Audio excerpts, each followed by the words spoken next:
መስቀል ላይ ተሰቅሎ ወዲያው የሞተ ጌታ ብቻ ነው። ሌሎች ይቆያሉ። እግራቸው ተሰብሮ መተንፈስ ሲያቅታቸው ነው የሞቱት የግራና የቀኝ ወንበዴዎች። ሌሎቹ እንደውም ሰንበት ካልሆነ 3-4 ቀን መስቀል ላይ ተሰቅለው ካሁን ሞቱ እየተባለ እየተጠበቁ ይከርማሉ። ክርስቶስ ግን በ3 ሰዓት ነው የሞተው። ጲላጦስ ራሱ ገረመው። ከመቼው ሞተ አለ። ከመቼው ሞተ አለ። ለምን ቶሎ እንደሞተ ታውቃላችሁ? 6666 ጊዜ ተገርፎ ኃይሌ እንደ ገል ደረቀ እንዳለ ክርስቶስ ደክሟል፣ ዝሏል። ምክንያቱም ተገርፏላ። የተገረፈው እኮ ክርስቶስ እኛ ለቡሄ በምናጮኸው ጅራፍ አይደል። ሮማውያን የሚገርፉበት ጅራፍ እሾህ ያለበት እኮ ነው ጅራፉ ራሱ።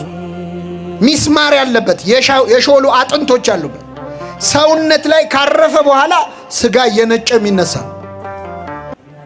አንዳንዴ ስጋውን ነጭተው ድጋሚ ሊገርፉት ሲሉ ስጋውን አራግፈው ከዛ በኋላ የሚገርፉት የስቃይ ቀን ነበር።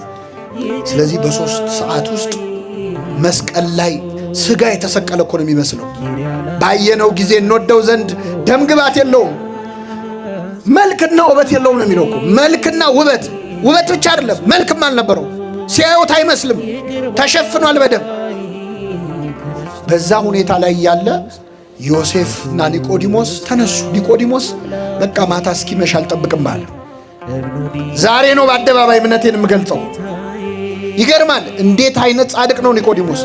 ሐዋርያ በፈሩበት ቀን ደፈረ። ስልጣኔ ገደል ይግባ አለ።